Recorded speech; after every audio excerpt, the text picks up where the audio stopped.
Okay, तो अब हम लोग देखेंगे HTML में कमेंट्स क्या होता है। देखिए, कमेंट्स हर प्रोग्रामिंग लैंग्वेज में होता है। ये प्रोग्रामिंग लैंग्वेज नहीं है, this is a hypertext markup language, but इसमें भी कमेंट है। कमेंट का मकसद क्या होता है basically?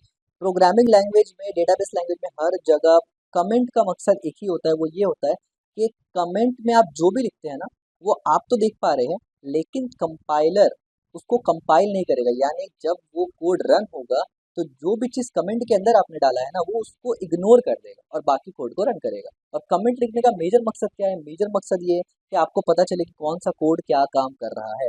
HTML comment are useful for adding notes or documentation to your HTML code. They are not displayed in the browser but help organize and explain the code. यानी आपका कोड, लेट्स से आपके पास 10 function है, 10 function में कौन सा function क्या काम कर रहा है, अगर आप कमेंट्स लगा दे तो आप आराम से पढ़ सकते हैं। ठीक है। कमेंट सिंटैक्स, कमेंट का सिंटैक्स क्या है? तो इसको देखने से पहले ये भी, यहाँ पर भी वही सेम चीज़ है। तो मैं सबसे पहले यहाँ पर एक इंडेक्स डॉट HTML फाइल बनाऊंगा और मैं यहाँ पर लिखूंगा क्लास 6। और अब हम देखते हैं कि ये क्लास 5 का था, उसको बंद कर देता हूँ। ये ओके। तो कमेंट का सिंटेक्स क्या होता है? देखिए, HTML में कमेंट का सिंटेक्स क्या है? Angle bracket, exclamation and hyphen hyphen. यानी angle bracket, exclamation and hyphen hyphen. और देखिए खुद से कमेंट आ गया। अब इसके बीच में जो भी लिखूंगा, this is the, not the, this is the comment, तो ये एग्जीक्यूट नहीं होगा और इसका कलर भी चेंज हो चुका है। और मैं अगर बाहर में लिखूं, लेट से मैं, अच्छा मैं डायरेक्ट बॉडी में भी लिख सकता हूँ ऐसे, ठीक है, दिस इज अ टेक्स्ट। और मैं डायरेक्ट, और मैं डायरेक्ट और ऐसे भी लिख सकता हूँ, this is a text in para tag. तो अगर मैं गो लाइव करता हूँ, तो अब देखिए, this is a text, this is a text in paragraph. ठीक है। तो this is a text direct body में भी दिखता है, लेकिन आपको ऐसे लिखना नहीं, this is not a good practice. हमेशा एलिमेंट के अंदर ही डालना है आपको। ठीक है। लेकिन आप देखिए, कमेंट एग्जीक्यूट नहीं हुआ। ठीक है। अच्छा, अब क्या कमेंट जब भी मुझे करना है, अच्छा पहले तो हम ये डॉक्यूमेंट को पूरा करते हैं। ठीक है, ये सिंटेक्स है, इस तरीके से आप कमेंट लिखते हैं, ये हम लोग को पता चल गया। Adding a comment, comment can be use to add note और reminder in the code without affecting the browser's output. ये हम लोग ऑलरेडी पता है। ठीक है। इस तरीके से हम लोग ऑलरेडी लिख सकते हैं। जैसे कि अगर मैं इसी को कॉपी कर लूँ यहाँ से सिंपल, और यहाँ पर पेस्ट कर दूँ, तो no rocket science, this is paragraph चलेगा और आगे पीछे का कोड नहीं चलेगा। ठीक है, दिस इज पैराग्राफ चला, आगे पीछे का कोड नहीं चला।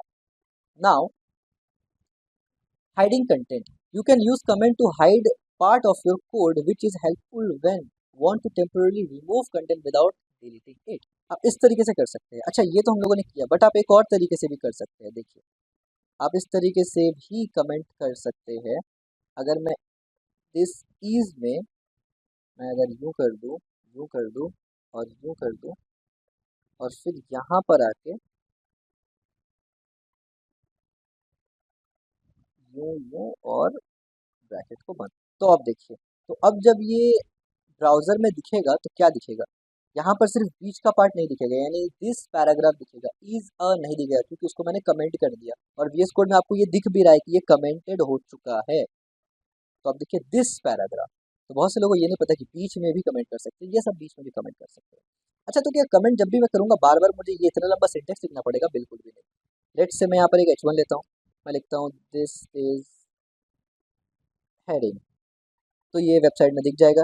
बिल्कुल दिख गया। अब मुझे इसको पूरा कमेंट करना है, लेट्स से पूरा, बीच में कुछ नहीं करना है, पूरा कमेंट करना है। तो मुझे कुछ भी नहीं करना, बहुत आसान है। कर्सर को सिर्फ इस लाइन पे लेके जाना है, चाहे यहाँ हो, चाहे यहाँ हो, चाहे यहाँ हो, चाहे कहीं भी मर्जी हो। कर्सर को इस लाइन पे सिर्फ लेके जाना है और आपको दबाना है कंट्रोल और बैकस्लैश। तो ये कमेंट खुद ब खुद हो जाएगा। और फिर अनकमेंट करने के लिए अगेन कंट्रोल बैकस्लैश। बट इसमें एक ही ड्रॉबैक है कि पूरा लाइन एक बार में कमेंट होगा, जैसे आप देख सकते हैं। बीच में कहीं आप कमेंट नहीं कर सकते। अगर मुझे बीच में कमेंट करना है, दिस इज हेडिंग को कमेंट करना है, तो मुझे लिखना पड़ेगा इस तरीके से।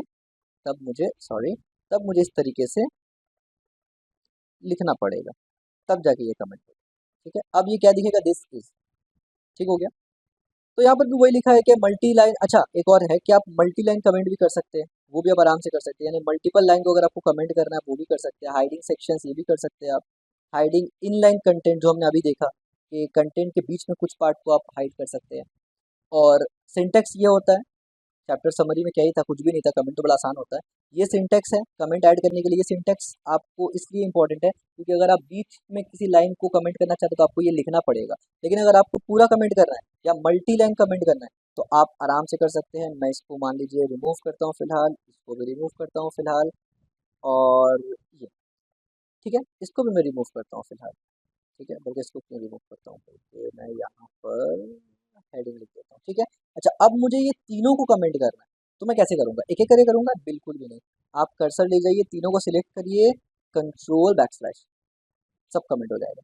अच्छा यहाँ पर सब कमेंट नहीं हुआ, क्यों नहीं हुआ, क्योंकि ये बीच वाला जो कमेंट है ये इसको रिफ्लेक्ट कर रहा है, यानी ब्राउजर को, यानी ब्राउजर VS कोड को ये समझ में नहीं आ रहा है कि यार कमेंट शुरू कहाँ से हो रहा है, बंद कहाँ से हो रहा है, इसके वजह से ये इसको रिफ्लेक्ट कर रहा है। लेट से अगर मैं यहाँ पर ना करूँ, मैं यहाँ से दोबारा से वापस ले लेता हूँ इसको, कि मुझे मुझे यहाँ तो नहीं करना, लेकिन मैं इसको अगर कॉपी करूँ 3 बार और इसको पूरा अगर मुझे कमेंट करना है तो ये बहुत आसानी से हो जाएगा, कंट्रोल और बैकस्लैश।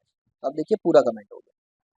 तो आप इसको मैनुअली भी कर सकते हैं, यहाँ पर कमेंट स्टार्ट करना है, यहाँ पर कमेंट एड करना है। ठीक है, तो this is it, simple is that. Comment important होता है, यूजफुल होता है अपने कोड को ज़्यादा रीडेबल बनाने